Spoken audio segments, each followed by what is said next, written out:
Good afternoon, or good morning still. We haven't gotten into the noon yet. Thank you very much for inviting me here. It's my pleasure to be here.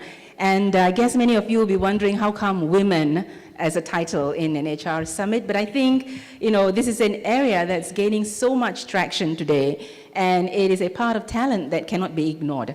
And so hence my presence here today. But a little bit of my background before we go into the presentation. I've changed my title a little bit, and I have titled it as Leading in the Next Generation. A little bit of my background. I come very much from the technology sector. Having started as a technical trainer and moved my way up to head two of the largest technology organizations for the Malaysian operations, both SAP and Cisco. And after doing that for 20 over years in the corporate sector, I decided it's time to do something else as I slowly unwind and move my career back to giving back to the community as well. So hence my role with Lead Women. I set up this organization 2+ years ago. And Lead Women is very much focused on trying to increase women representation in decision-making positions as well as on the boards of Malaysian public listed companies. So why this transition? It was quite a natural progression for me because in my position to head some of these organizations, there were a lot of young women who had come up and said, how do you get to positions like that? Because there appears to be a glass ceiling, which we all talk about.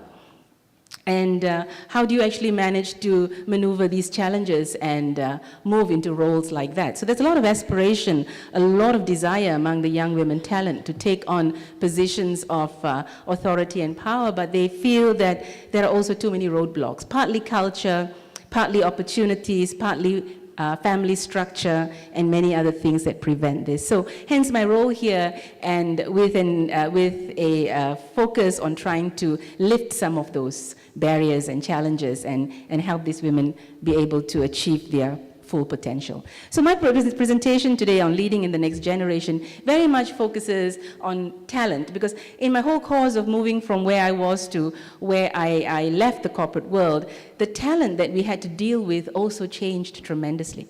From the late 80s when I started in my career, and having left the corporate world just in 2011, the end of 2011, I mean, the talent was so different.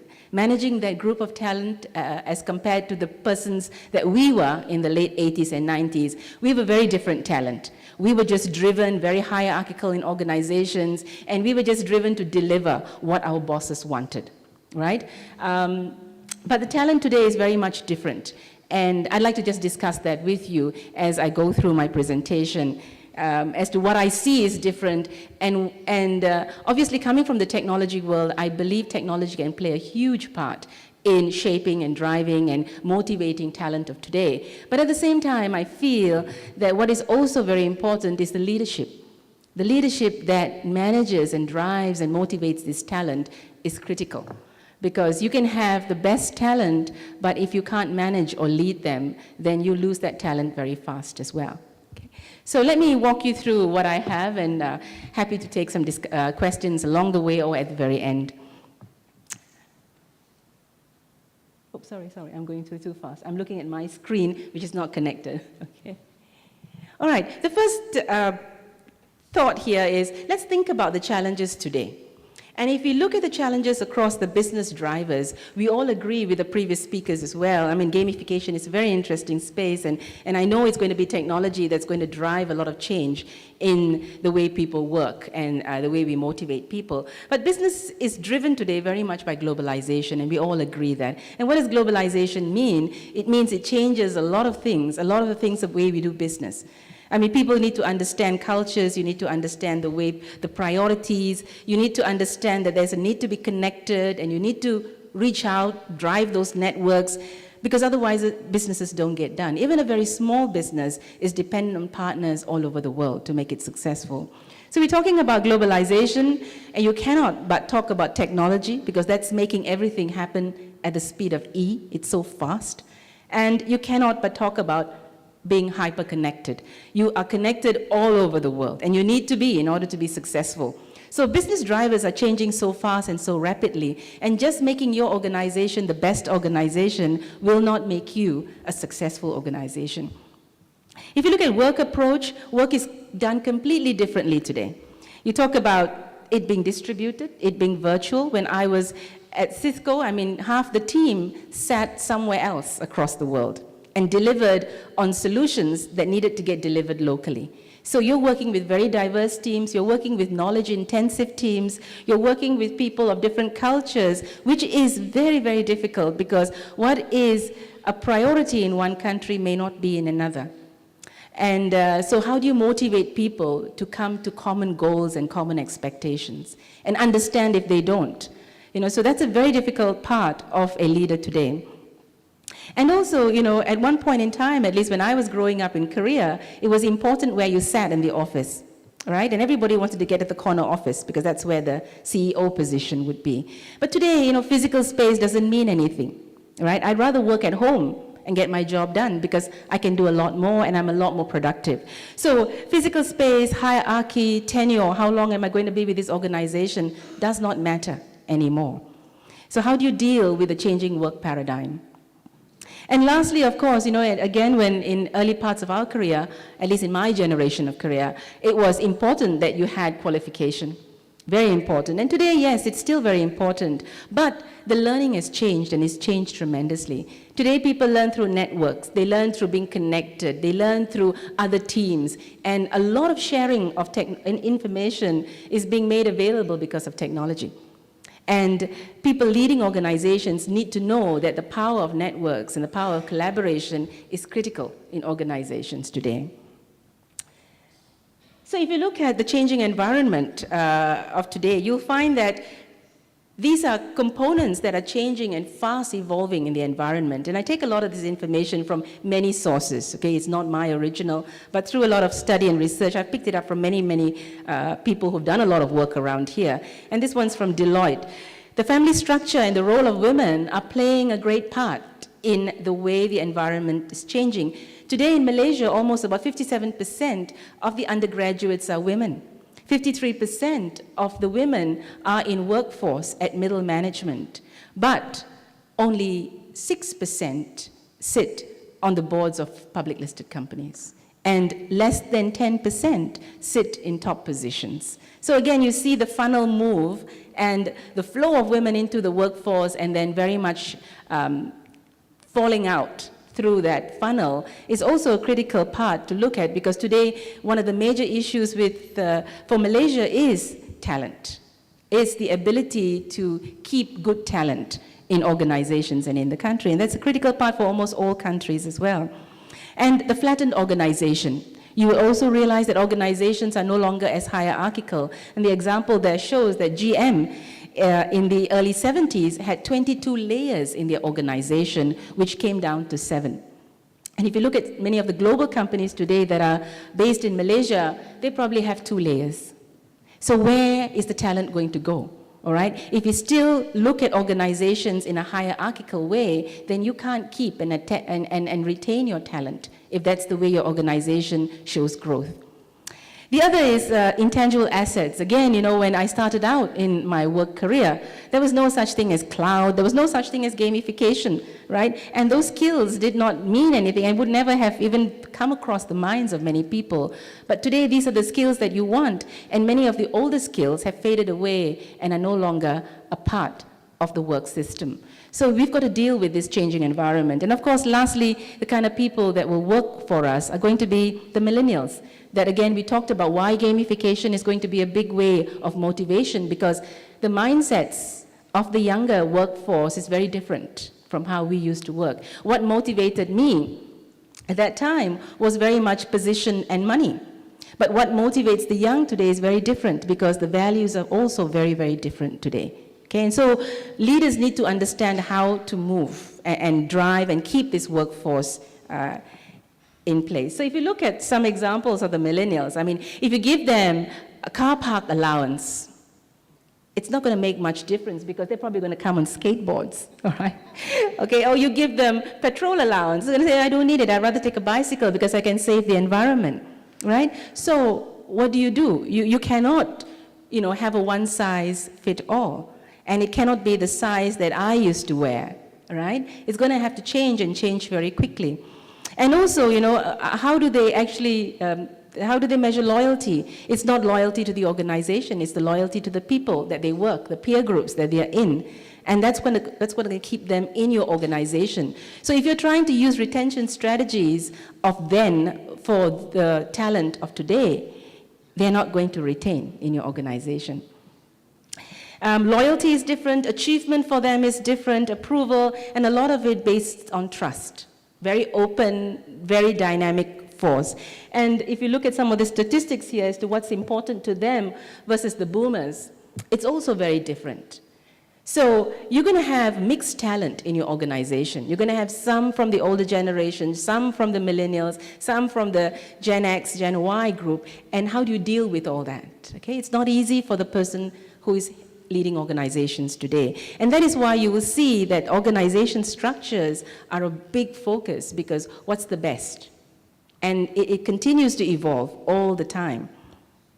And of course, transparency is a very important part as well. They want to know the truth. And once you know the truth, you can deal with it, and that is so true, right? Once you know the truth, you can deal with it.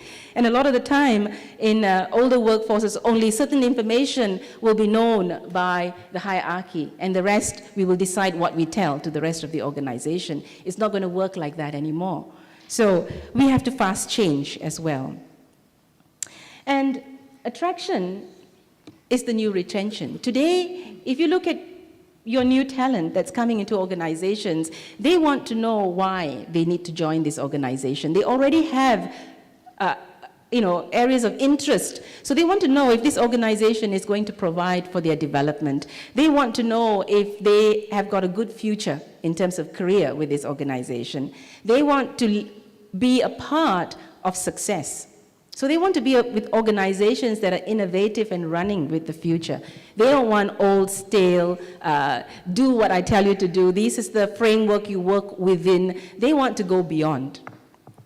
And they also want leaders who will support their development. All right? They want to be able to see how they can grow in this organization. So you have to look at ways to make the organization attractive for various types of talent within a company. And it's, again, not easy. So being in HR today isn't like 20 years ago, right? In HR 20 years ago, you could have one policy, and it's all about how do I motivate them to get to the next level, and maybe it's a good bonus, or maybe it's 2 additional perks that I put together, and that's fine. But today, it's going to be very, very different. And that is why today, if you look at the organizations today, there are 2 types of models that you look at. One is a very competitive assessment model, and the other is a very coaching type model. So today we talk a lot about building on strengths. We talk about the fact that you can have you ever experienced going out using recruiters or search executive companies to find talent for you, and you're always looking at hiring somebody who's performed really well in an organization and bringing that person in? Am I right? A lot of the time we look for high performers. We bring the person in, but the person doesn't deliver as well in your organization, and you wonder why. And if you think about it, everything's different. Your organization culture is different. You're probably asking him to do something that he's not 100% fit in that space, and many other factors don't support the same growth he had in an organization before. And before you know it, he's an underperformer, and you're already working him out of the system. And it happens a lot in many organizations. So today, the whole focus is on you bring somebody in, understanding the strengths, you find a place where he will be successful, because if he's successful or she's successful, then it will deliver the results you want. So it's all about working to motivate what drives that individual, and not so much you come in and you work for me, and you do the things we do the way we do it, because that's not going to help him be successful in that organization. So if you look at these 2 philosophies, you have one underlying theory says, be careful evaluating people against their goals, and you will create a high-performance organization. The other one says, by identifying people's strengths and weaknesses against a given position, you can coach and develop that person to improve performance. You're always looking at that individual's potential. more than the performance. The performance is in the past. He's done, he's delivered. But has he got the potential to take this organization to the next stage is what is critical. And a lot of time, when we talk about men and women, men are promoted on potential and women are promoted on performance. So she has to have proven herself before you give her an opportunity, whereas the men, they look at him and say, oh, he's got the potential, so we'll give him a chance. All right? So these are some of the things we deal with as well with gender. So think about that. Look at your talent and look at the potential, because the whole idea is the coaching model. If you look at the competitive assessment and you come down to here, the history and background, GE, the rugged individual, competition breeds success, drives results. That was the mode during that time. It's all about competition. It's about high performance. It's about having the high performance individuals with you. But they don't necessarily deliver high performance organizations and sustain that. All right? So it is about cooperation as a place for people to fulfill their potential and become successful. And that's what's going to drive sustainability within an organization. So the new organization is going to look like that. Okay, more and more people believe and understand the need to coach and develop people, and that is why you find a lot of 360 self-assessments coming out, understanding where people are good and where their strengths are, and moving them into areas that will continue to enhance that strength so that it will then bring positive results and growth for the organization. So because it's such an important topic, you find that in all organizations, talent is a CEO level issue. And by that we mean it is a high-level business priority. And in fact, again, the study done by Deloitte came out to say that first, it's human capital, second, it's operational excellence. And these are the two areas that are the top global challenges for organizations in 2013. If you think about it, what is a company without people, right? It is all about people. It is about talent. So today, again, if you look at organizations, a lot of the time the human resource function is taken out as a separate organization, and they work very closely with the business because it is a very critical business strategy. The kind of people you hire and how you work with those people and align them to your business strategy is number one. That's what's going to deliver your results at the end of the day. Because you don't just hire for the sake of filling a role. You don't just hire because it's a high performer. You hire because it is part of your strategic direction. And a lot of the time, I don't know if you would agree with me, when you have a search out there, many organizations leave it to HR. To go find somebody, I need to fill this position, I need to drive this business. But when the person comes in and the person doesn't work out, it's also an HR issue. But that should not be the case, because hiring of critical positions should be a leadership issue. Should be at the very highest in the organization, because it has to drive with your strategy. And that's where a lot of the disconnect happens. And that's why organizations go through these issues. Okay? Because it is not aligned, and it's not aligned tightly enough. So this brings me to then say that that's where we then move into leadership. There's a lot of work being done right now to develop talent, to bring in talent, to hire talent. But I feel what is also very important is to look at the leadership in the organization that drives and manages this talent, because that's a very critical space. You see, the generational changes and a global workplace transformed by technology puts stress on a lot of the old leadership models. You cannot run an organization with new talent and old leadership styles, okay, because it's not going to work. So if you look at leadership, leadership has evolved over time. A lot of our companies are probably still stuck at this stage where it's I tell, you do. And there's a lot of fear factor. You got to drive because the boss says you got to do it. But I don't agree, but too bad. The boss says you got to do it. Right? And if you're going to be having young talent and new talent and you drive this way, your talent's not going to stay and you're not going to get the outcomes you want. And we all know that. So leadership is actually evolving. Today it's a lot more collaborative. In many organizations, again, I talk very much from global organizations because that's very much my experience and background. And it is completely moving into a more collaborative, networked type organizations. It's more participative. We want people involved. And the hierarchy and levels are breaking down quite fast.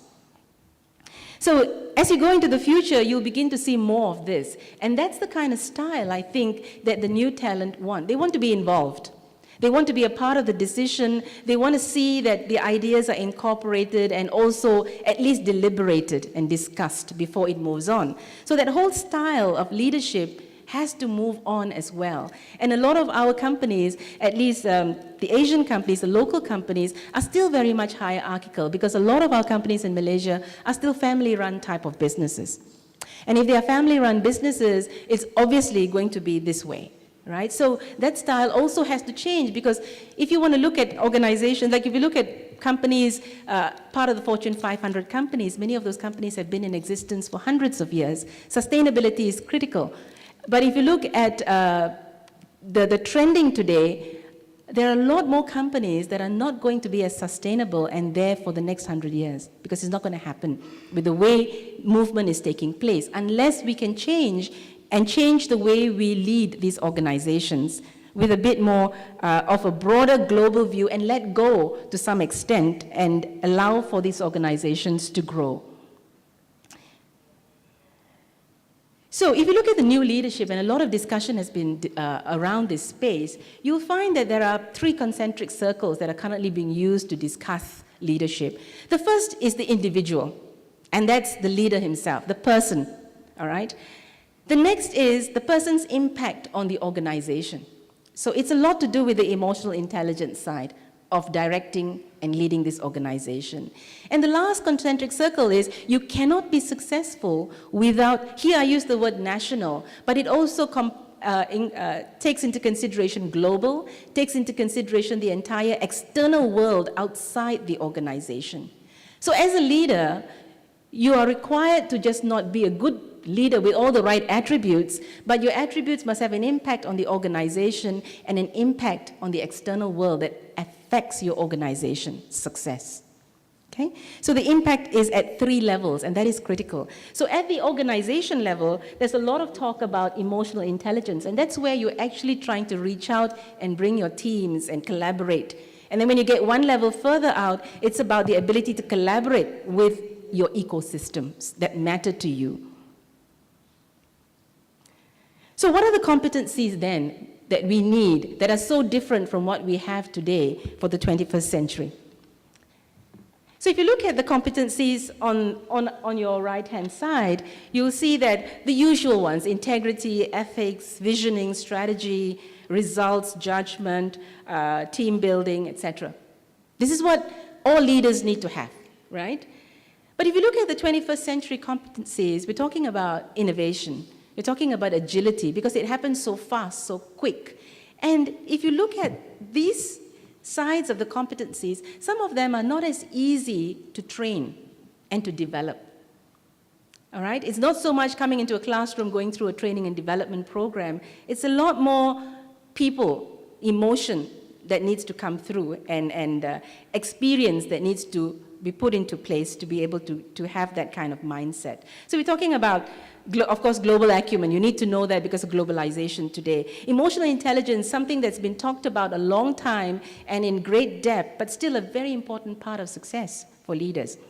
And then, of course, diversity. Today, again, a lot of human resource functions include another space called inclusion and diversity, which not necessarily should fall under human resource. In fact, it should be a line by itself that reports directly into the CEO, because it's a critical space.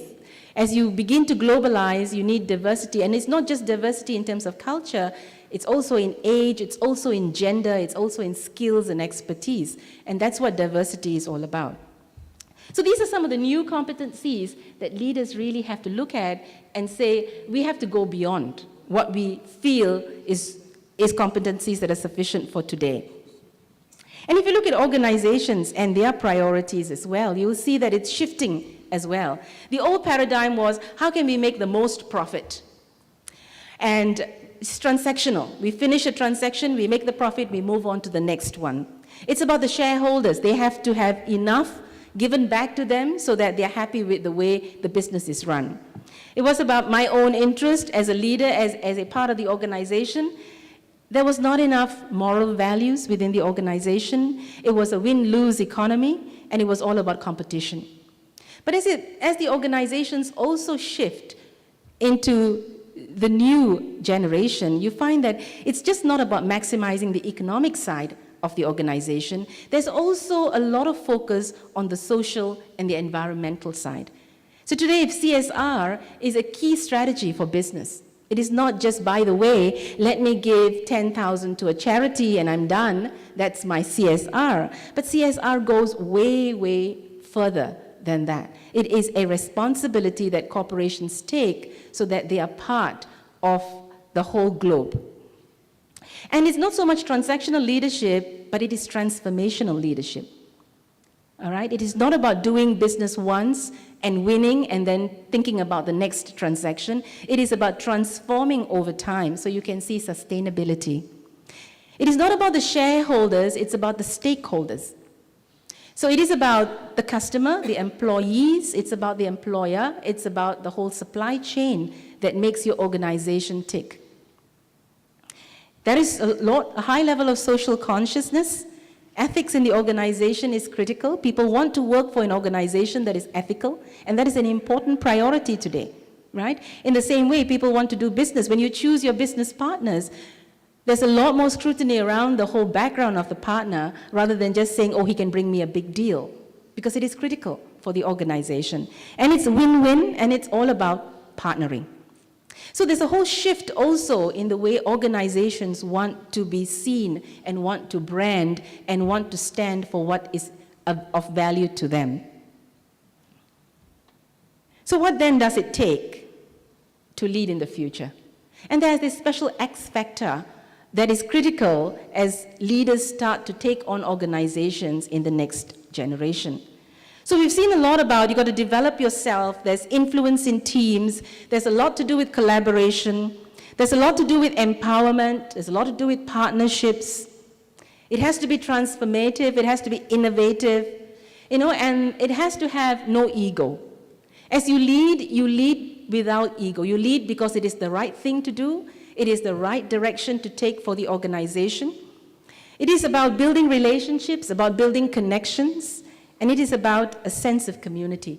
Because at the end of the day, it goes way beyond just what the organization achieves in terms of numbers and profitability. It also goes to the next level about what is the organization giving back to the community. And if you look at many leadership books and authors, they always talk about, of course, there is a time and place when it's all about position. Then it's all about production of results. It's all about people and building your successors. But the final part of leadership is about what you give back, right? And so it has to take a full circle. So what then is this X factor? And that X factor is really the feminization factor, all right? And when I say this, I don't mean women. I mean certain attributes that leaders should have. And these attributes are very much linked to female attributes for the leader today, all right? The future is in the hands of women, and feminization will be the only way to be successful, even for men. And some of these attributes you can see here are very much female attributes. So emotional intelligence. I think we all know that women actually rate higher EQ than men in general. And it can stem from very much the way the world began, right? If you look at male and female focus from the very early days, it was always that the men would go out to hunt and bring back food and put on the table, and the woman's work would be then to think, okay, now what? And the whole web-based thinking happens, right? Take care of the family, make sure things get done. And 1,001 things happen in the mind of the woman, because now that it's here, I have to make sure everything gets taken care of. And that's where the term multitask also comes from, right? So it stems from a lot. And the fact that you're always the one who is connected to the children, to the parents, to people, the relationship side always seems to be a female thing. So that attribute of emotional intelligence, the attribute of building relationships, strong cooperation rather than competition, search for consensus, and that is also quite a strong female attribute in leadership, that when you want to get a decision done, you want consensus. You want people to be on the same ship. You want buy-in, because you know with buy-in, you can take it forward very quickly. And there's a strong orientation to communicate. Sometimes they say women talk too much, but I think, communication is critical in leadership. It's critical, because without communication, you can't get things done. You can't get somebody to follow, and you can't influence. So it's got to be two-way. So this is the factor that leaders have to really consider as part of the new generation and working with the new talent that's coming into your workforce. If you take a quick look at what are the differences in gender leadership. So if you look at the female leadership gender, again, this was a study done by one of the universities in the US, focused on characteristics and qualities of successful leaders. Female leadership is cooperation, it's social engagement, it's teamwork, it's respect for others. There's no competition, or rather, it's not high on the agenda. And there's a lot of caring, there's a lot of willingness to share power. Because in the case of women, it's not about power, it's about getting something done. And if it means I have to collaborate to do it, I'll collaborate to do it.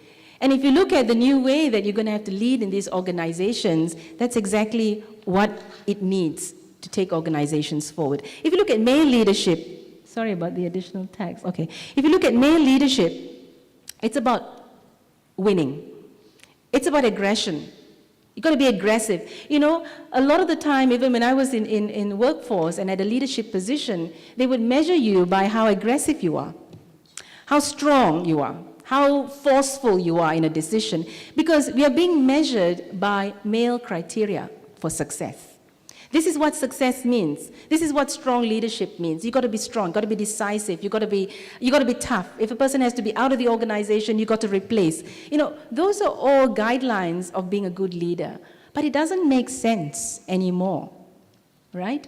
So it's about personal promotion, it's about desire to win, it's about being insensitive to criticism, but it's also men know how to have fun.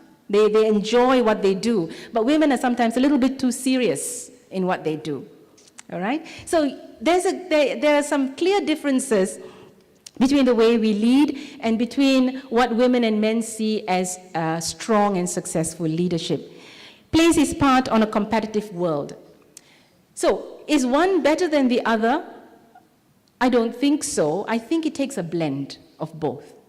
Because we're not saying that to be a leader, you have to be just very focused on relationship and people, and you're going to make the organization successful. It's not going to happen. But it's going to be able to motivate your talent to get to success, probably in a lot more, a more positive way. But to be a leader, you have to drive results. You have to make bottom line. You have to make sure the organization grows. You have to make sure you beat competition. You have to do all those things to be successful, but it's how you do it. And that's what we're saying. It takes the feminization factor to deal with the talent that you're dealing with today to achieve those end goals. So if you look at leadership styles today and in the 21st century, it used to be very hierarchical, very top-down, and that's the way it goes. But today, leaders are at the center of the organization. They're not at the top of the organization. They're basically like the conductors, right? And we've heard that analogy used a lot, where you are the conductor and you play fine music because you're able to get everybody to come in at the right time in your conducting of the music. It's not about, everybody play when you want, or I tell you and then you play. No, it's about getting everybody to play at the right time so that you get to where you want. So it's about influence, it's about empowerment, it's about persuasion.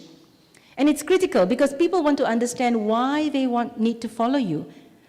Okay, a leader is only a leader if he has followers, and they only follow if they like the vision. So you need to be able to influence and persuade them that the vision I'm taking is the right vision, and if you come on board with me, we'll get there together. Right? So the whole leadership style is evolving and it's changing. And I give you a quote from a lady called Gail Kelly, who is the Chief Executive Officer of Westpac Group Sydney. She is a CEO of the second largest bank in Australia, and this is what she says. She says, leadership is about people.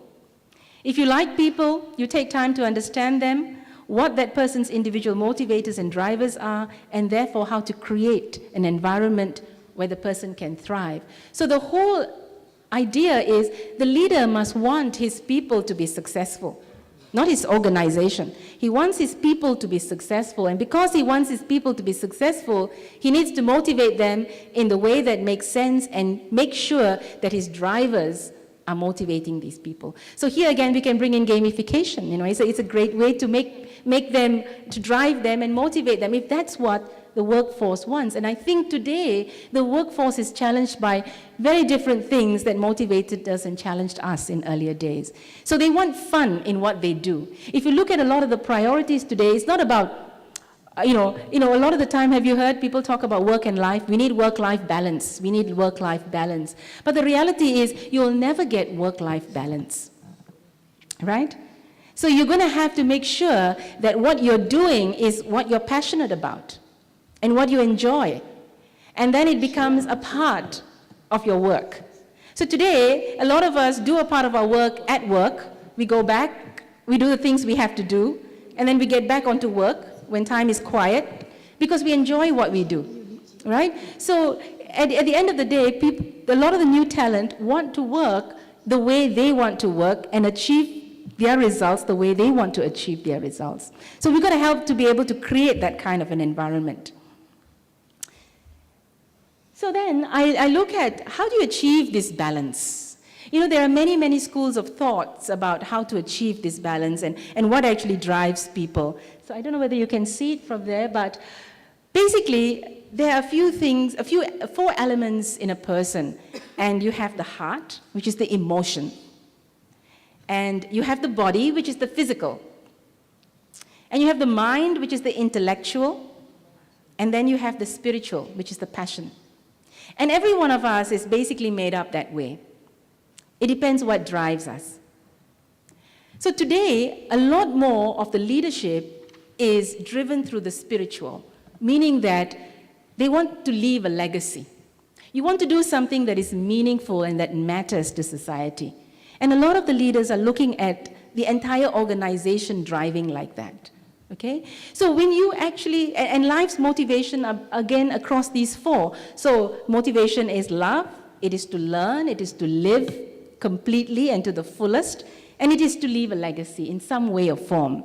And I'm sure all of us want to do that in some way or form. So if you can actually achieve that by reaching out and driving these four elements in a person, you can, to some extent, make sure that you are able to motivate these individuals. So there are some people who actually just want to learn. They want a lot of knowledge to be gained. So these learning organizations that really support that learning of an individual, will address a part of what they want. Some of them are very much, I want to give back to community, and you see a lot of that happening in organizations today, especially the technology companies where they're driving these netizens, global citizens, where the whole thing is about getting their teams engaged with what's happening across the world and getting involved. And there are a lot of people who are very much emotionally involved, where it's all about group, it's about collaboration, it's about people. So it's these four elements that drive us.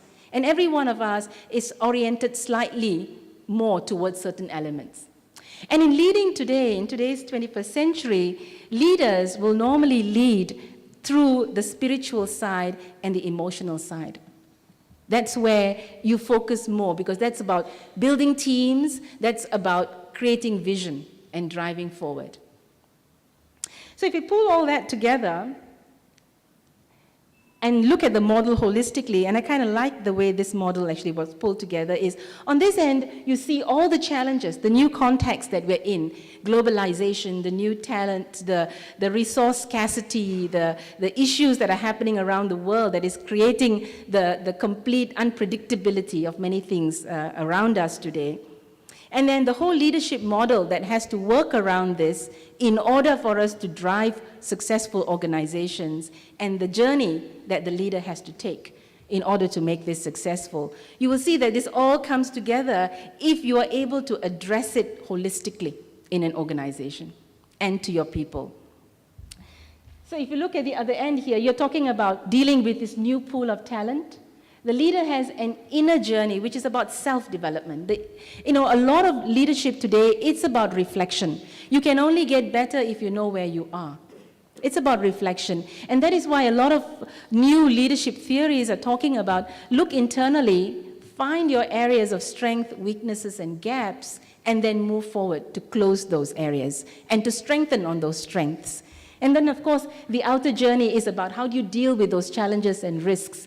And the whole idea is we go as an organization, as a group, as a collaborative body, and the idea is we leave a legacy behind together in terms of leadership. So if you look at the whole spin on the way talent is to be managed, a lot of it is about how the current managers and leaders are going to lead their organizations. You can get the best talent, but if you don't have the best drivers who are going to drive and manage that talent and motivate them in different ways, then you probably will never get to the success that you want to get in the organization. Now, in bringing my presentation down to a conclusion, I pull together a little bit of the space where I work, and that is women.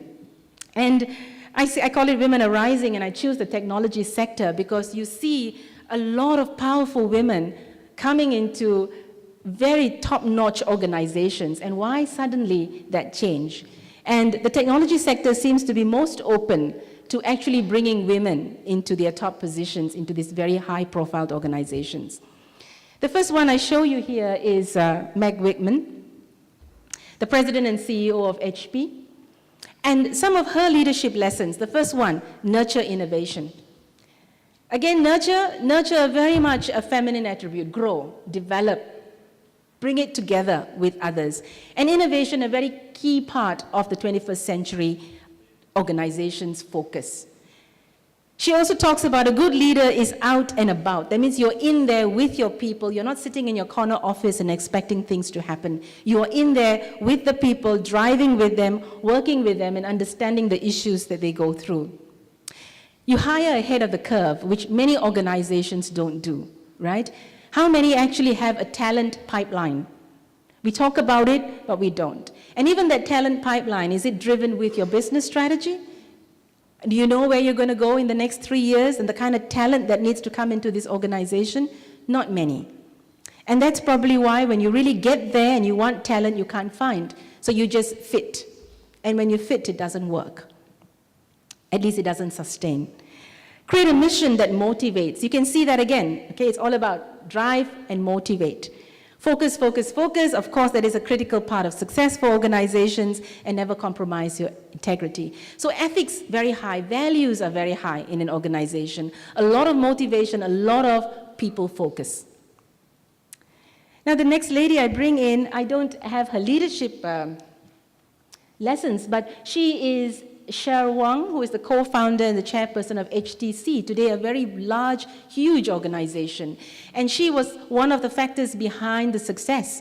And today she says, I've made my dream come true. And her dream was really to have these pocket-sized computers that she actually did with HTC. And her next dream is to make the world a more equal place for women. So there's a legacy part that she wants to leave behind with her. So, and also, you know, she was an engineer in a very competitive, male-dominated space, but she was able to stand out and make her dream happen, and she's taking this forward.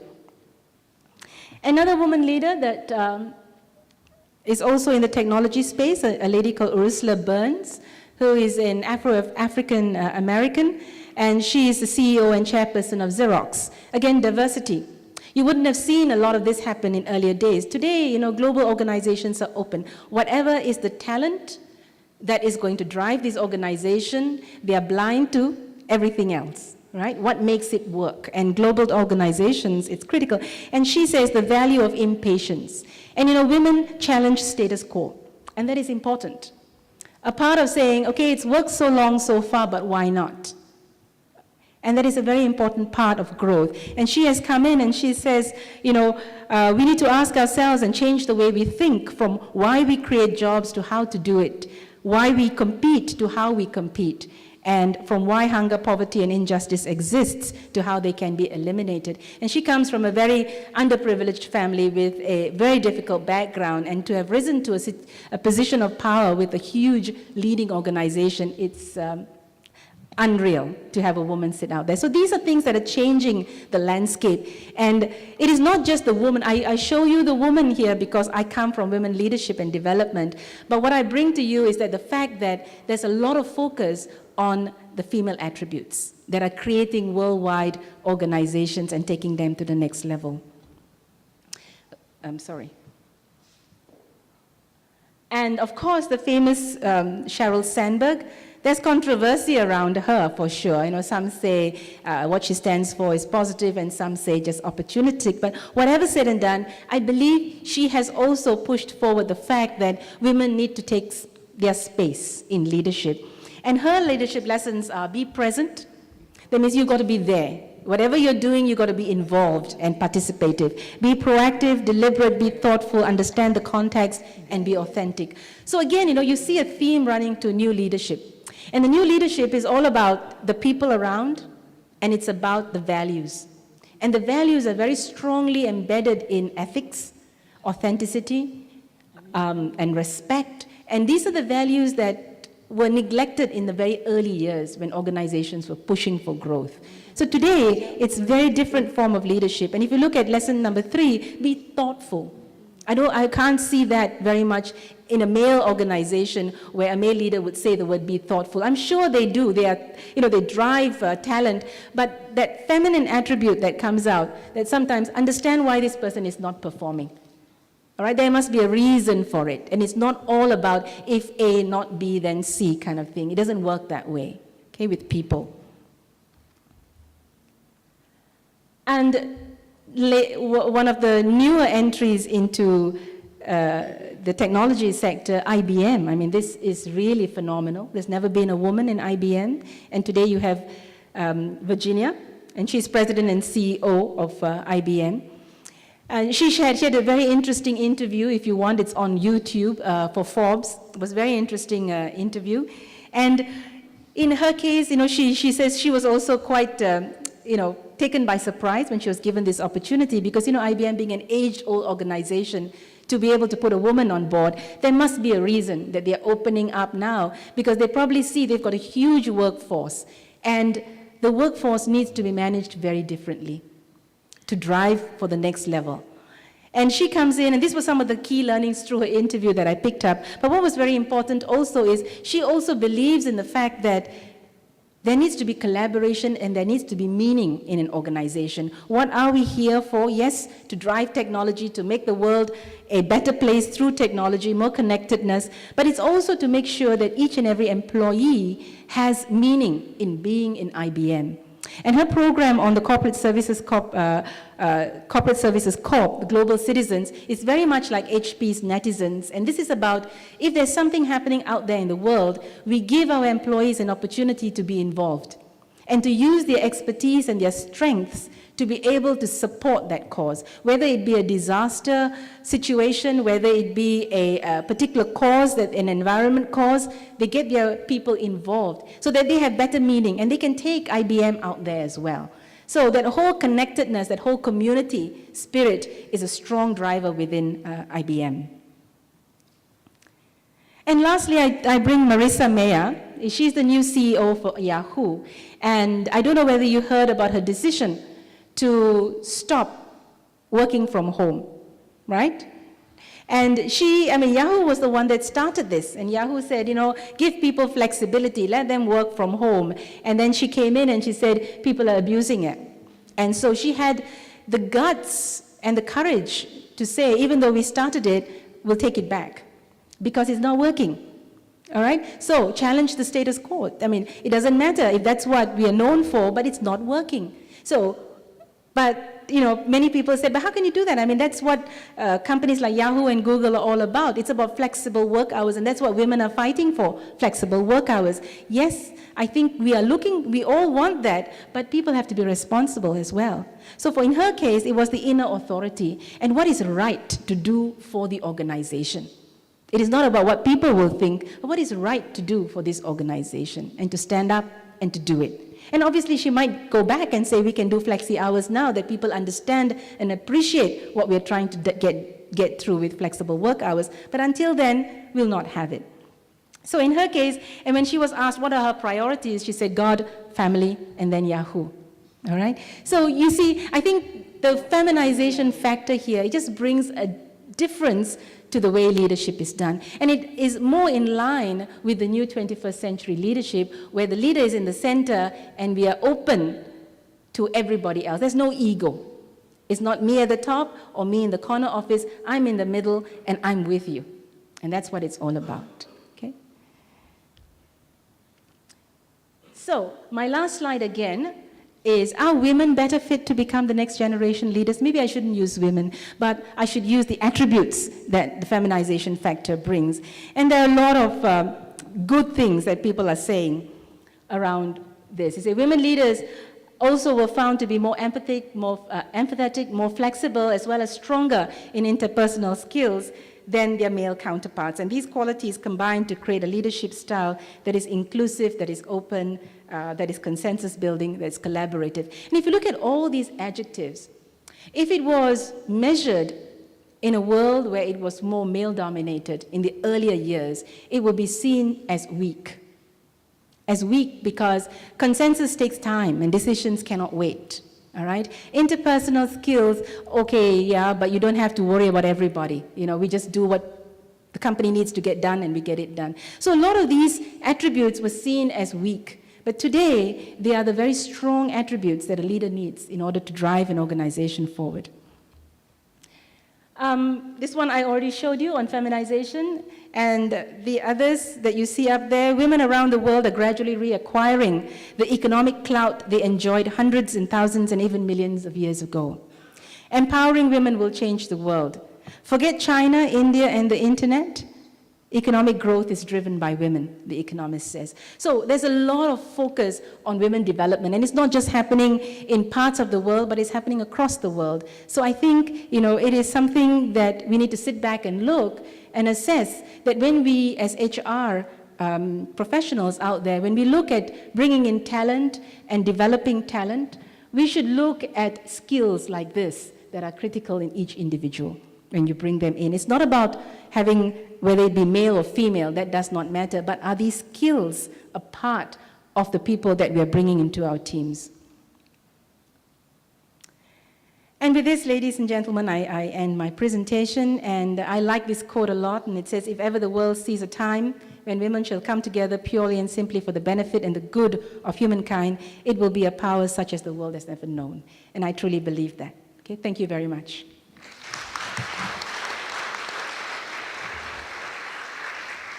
Now, ladies and gentlemen, we'd like to open the floor for a question and answer session. Can we have the first person to ask a question? Anyone at all?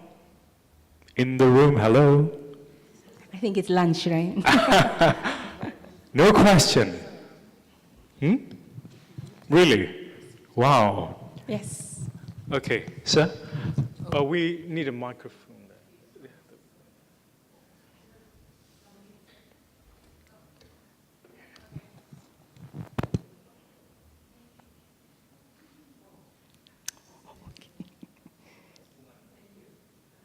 And for your excellent delivery. I enjoyed listening. You know, as you were going through the script and looking at the role models that we have, I am inclined to look at the kind of leadership we have in this country. You know, there are issues of power bases, being too hierarchical, and not wanting to be too participative, and all these traits about feminization in leadership. I don't know how many out there in Malaysia, you know, exemplify those traits, and whether studies have been done, you know, to examine the qualities that we want to have in our Malaysian leaders. I think the reference that you made is probably more skewed towards the multinationals, the global companies. But we are talking about the SMEs and the GLCs and, the local companies. And, how do we mobilize, or how do we create settings where, the issues that you talk about in terms of feminization becomes a norm, people accept that. I was listening to Tony Fernandez over the weekend, and I suppose people in Malaysia will quote him as someone who has gone beyond boundaries, and he exemplifies some things that not many leaders would do. But how many Tony Fernandez are there? Okay, I don't know how I answer this, but yeah, I mean, it is a challenge for sure, when I quote many of these companies and many of these leaders, they're all global leaders who've seen, and I'm sure have got a lot of support in terms of having consultants and people work with them to know what's the right way forward. If you come back to local organizations, I mean, there are some organizations that obviously see this, and the more progressive ones, and you mentioned Asia. It's going to take a lot in terms of us being able to change that view and the way forward. But it's also going to be tough in cases like Malaysia, for example. If you look at public listed companies, we have 900 over companies on the Bursa Malaysia. And majority of them are family-owned businesses. All right? And that's going to be difficult to be able to change this because they're always going to have that power base as the family will be the other major shareholders there. But if you take organizations beyond that, maybe we need to create some organizations that are like clear role model organizations. And always we start with the government-linked companies, right? To try and to be the roles. So I think, things like mentoring of leader to leader, that could be one of the things we look at.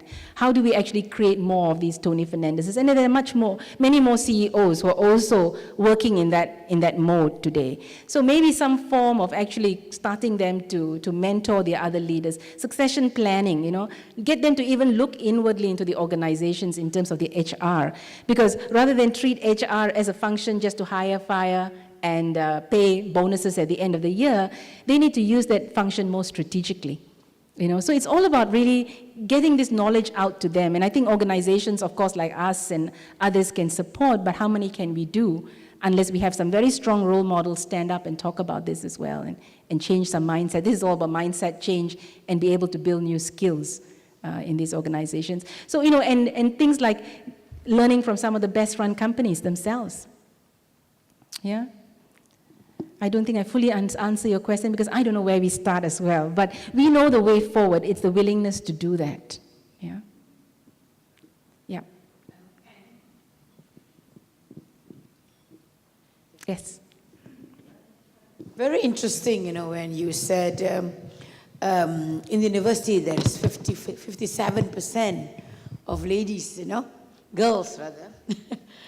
In the workforce is 53%. And in the boardroom, 6%. This is really... Yeah, I know. Yeah, it's really small, But what are the efforts that we are doing? Because we have heard about the 30% in the decision-making group. How much have we achieved? I mean, there's so much to learn from the ladies, actually. But probably as long as you have men as the bosses, it's quite difficult to reach the ladies. What's your comment on this? Excuse me if I may interrupt, Dr. Atika. Would you mind introducing yourself to the, to your fellow participants? Okay. All right. Sorry. Yeah, I won the tablet this morning, so I'm sure you have seen me in front. Yes, I'm Atika Adom from Figure Dynamics Training and Consultancy, Sdn Bhd. That was my question. Please answer. Yes, I will.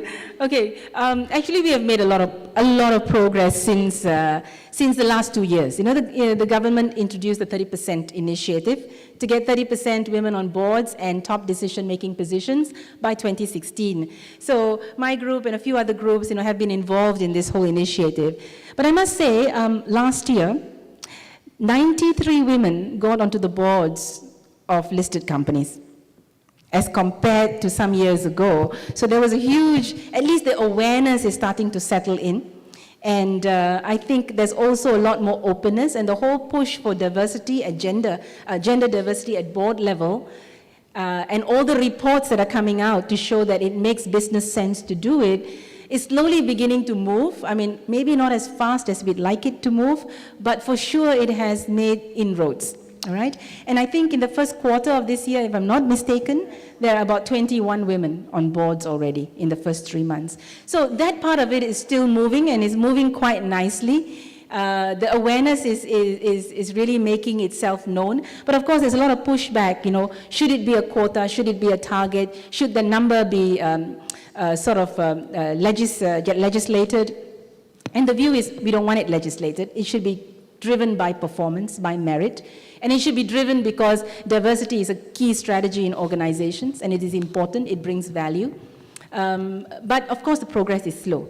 And if we look at some of the reports, at least for Malaysia, it says if you do nothing about this, and you allow it to move as it is moving today, and we take the compounded annual growth of what it has grown at for the last many years, it will take us at least 100 years to get there. All right, so that's how difficult it's going to be unless mindsets start shifting. And you know what? I suppose the good news is the baby boomers like us and me, we're dropping off the cliff now. So you'll get new talent coming in there who might be a lot more open to, you know, picking women and giving more opportunities, because they will drive that more than us.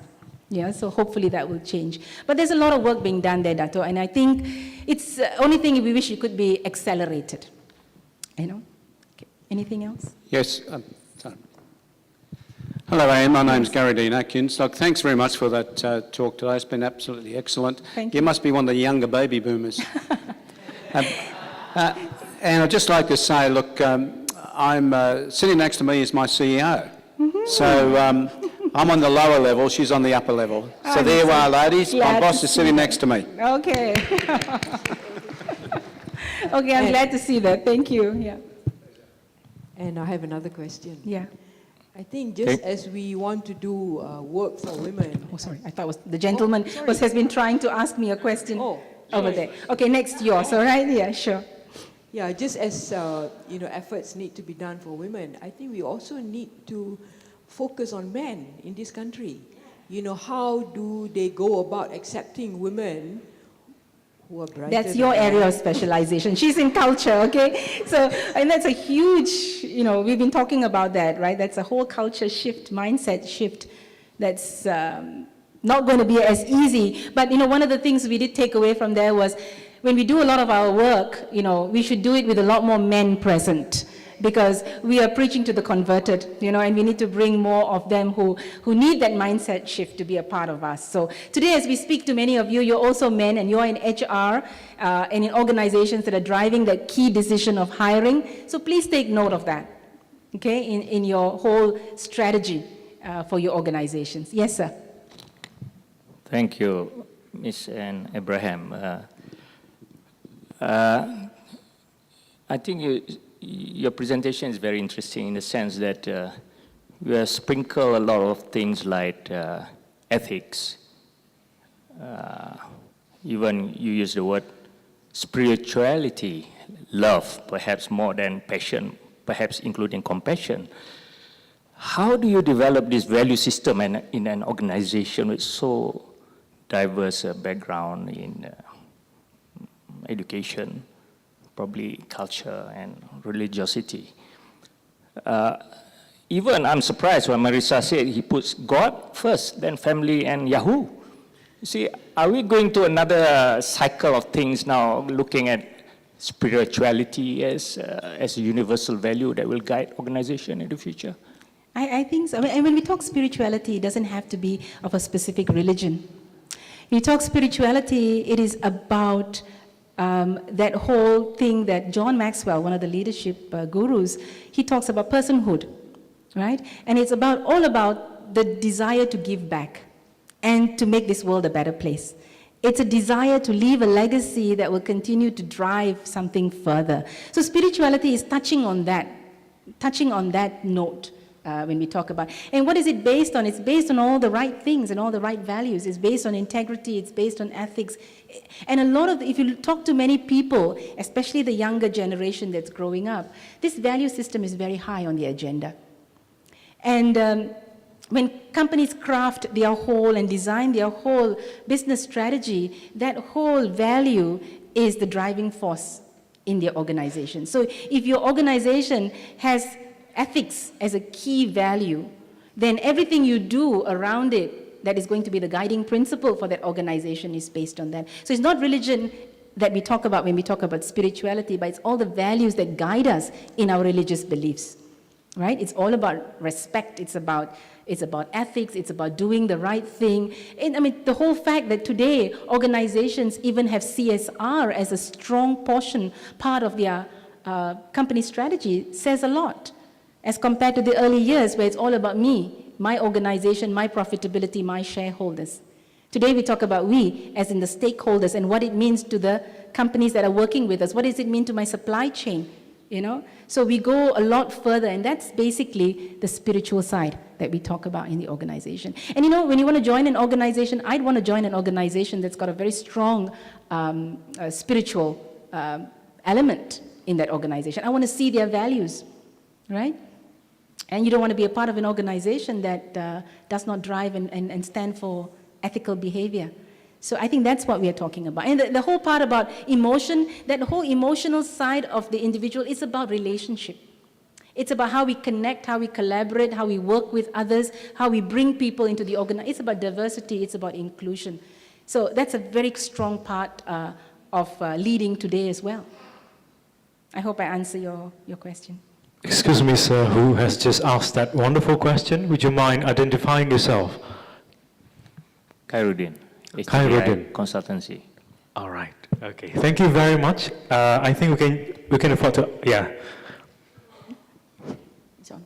Okay, I'm Eileen Tone from Hardy Consultancy, and I'd like to thank all members of the Hardy Consultancy team who have been asking so many questions and have been actively participating in this summit.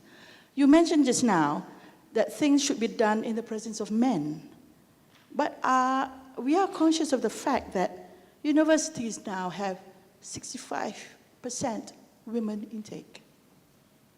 What's happening to our men? While we go for women leaders, while we laud the fact that we are getting more and more women into the boardrooms, but what's happening to the men? Because we cannot live without men at this moment. And we should do something, because this is a serious matter. And I've been to a number of conferences where university vice chancellors are really worried. What is happening to our men? Thank you. Yep. Well, it's all over the world. This phenomena about having a higher percentage of women undergraduates, it's all over. But the sad part is, it's not coming out of the other end of the funnel. That's the sad part, you know. That means there's so much talent that is unexploited and unused, and then the countries, and we are actually having a setback in Malaysia because we don't have enough talent, but at the same time, we're not using the talent we have. So there's a need for us to look at this talent pool and assess how we use this so that we can optimize and grow our economy and contribute back to GDP. But at the same time, yes, we are also concerned as to why then is the male population dwindling as it comes into the undergraduate workforce. Let's just hope that they're not saying, let the women go out and do the earning, you know, we can sit back now and take a little bit of an easier life, you know. They want the positions, let them have it. So, no, I agree with you. There's a concern there because it also does drive innovation. A lot of the time there was a lot of male contribution towards innovation. Could all this be affecting the decline in innovation, the decline in economic situations, etc.? But while I say this, and I say that a lot of the women are dropping out of the funnel, the fact is they drop out because of family pressures, because of family structures. But what happens is they then go out and they set up entrepreneurial businesses. So there's a lot of women out there who are actually driving the economy and contributing to it, but driving it not through the mainline workforce. Yeah, okay. Yes, the lady at the back. Hello, and thank you very much. It was very insightful. It's really nice hearing you speak for the first time. My name is Geeta from CAS International. I guess the gist of what I got out of your talk is mainly that to be a leader, you need to be a people person, regardless of whether you're male or female. And that's why I guess you say about feminizing the organization. Now, not everyone is a people person, regardless of whether you're male or female, okay? I get what you mean about women are more skewed towards being a people person, but we have women leaders as well who don't understand people in the organization and don't understand the needs and can't actually convey that and nurture their talent into becoming what they need to be and moving the organization towards success. So how do you make them a people person? I guess that is question number one. Because you're not born a leader, you could be nurtured into being a leader, but that takes time, especially with millennials and Gen Ys around. They don't wait. They hop jobs very frequently and very quickly. So question number one is, how do you become a people person? Question number two, how do you do it quickly to retain your staff? I guess I come from SME, and our managers, there's 7 managers, and only 1 manager is male, actually. So I actually beg to differ in terms of it's difficult for females to rise into the top. I find that it's very easy for females to rise to the top, especially if you show the skills that you have. Human resource talent is very, very scarce. Everyone talks about brain drain, and we see it very frequently with family, with relatives, and around you, community. And so with very few talents around, it's very easy to rise to the top, regardless whether you're male or female. It might be different in universities, in government-linked companies, and in government itself. But I'm talking about SMEs. So to round it up, the first question is, how do you make a leader become a people person? Because they could be good in so many other things, but that's very, very vital today. And how do you do it quickly? Thank you. Okay. All right, tough. How do you make them a people? So one of the first things is they need to realize where they stand. And a lot of this is about self-reflection. It's about doing your 360s, understanding your gaps. A lot of the times we don't know what we don't do so well, all right? So again, a lot of leadership work around the space of understanding yourself, self-assessment, self-awareness. So I think leaders need to also go through that regularly and reflect. All right? So you cannot make it better if you don't know what's wrong, right? And that's an important part. You need to get feedback, and feedback can come from many ways. It can be through 360 assessments, it can be from group discussions. But first of all, that person must be open to it. All right? The other is, you cannot, as you get up the ladder to leadership, you start out with the first part of the layer of attribute is you need to be physically correct. That means you need to be attired well, etc. That's the physical part. So as you grow from a managerial role upward, the second layer is functional. You need to know your skills, you need to know your expertise, you need to have that information. Now, as you start to move from managerial into leadership, you're going into the rational side of skills, where it's strategic thinking. You can still train, but it's a little difficult, more difficult to teach and train. It's about strategic thinking, it's about communicating, it's about being a good listener, etc. So you can still continue to build, but these are leaders moving and emerging leaders. And as you get to the very effective leaders, those are the leaders that actually have that emotional intelligence already. It's charisma, it's intuition, and it's hard to teach intuition, right? It has to be something you develop over a period of time. And you're right, some people are more tuned towards it and some are not. And that's why I'm careful to say it's not just women. I'm using the feminization factor, saying that is a factor that is critical to be in people in order to do that. So if you tell me you want to build that fast, first the person needs to know that this is an area that needs to be worked on, because you're bringing in people, but talent is not staying, right? So what is the issue? So you could actually try and supplement that skill level by bringing in somebody who is, and allow that part of that business to be managed by that person. So you could get somebody who's very strong with people and complement your CEO in that space. But the CEO needs to allow for that and understand that, okay, the best way to run this organization, I don't have the time and patience for this, but I know it's an important part of the organization, all right? So it's all about maturity at the end of the day. It's not just about driving business for success and momentarily, but it's about driving success and sustaining that success, right? So it takes enough maturity to understand, okay, I'm not going to be able to do this, but I know I have my strengths here. So I will do this, but I will be complemented by someone who can do the other part, and together we can make that organization work. I hope, Iris. Okay. Can I just answer that? Do you mind if I'm about to answer that for you? Look, my mentor many years ago was Dr. Maxwell Maltz, who wrote the book Psycho-Cybernetics. And he stated, change the self-image and you'll change the personality and the behaviour of a human being. And that's what we have to do. It's the self-image, as what Anne was talking about. It's one of the most important factors of a human being. And we can change the self-image. I'm a human behavioural specialist, and I've been doing it now for the last 35 years. And there is an easy way of doing it. It takes 21 to 28 days for a person to form a new productive habit. But there's a special technique to be used, and that's the techniques that we've developed over the years. So change the self-image, you'll change the personality and behaviour of the person. Productivity goes up, effectiveness, and the person starts to like themselves even better within themselves, and that's where the team comes into it. Thank you. I'll speak to you later. Thank you. Okay, so maybe you could hire his skills to do that. Absolutely. Thank you. All right. I think that's all the time we have, ladies and gentlemen. We're very sorry. And thank you so much to Ms. Anne Abraham. You were splendid, like Margaret Thatcher. Really, yeah. You know, she once said something, please remain on stage. We have something for special ladies such as yourself. We'd like to invite, as a representative of T-Circle, the CFO, Chief Financial Officer, Mr. Lee Hui Seng, to give a token of appreciation to Ms. Anne Abraham.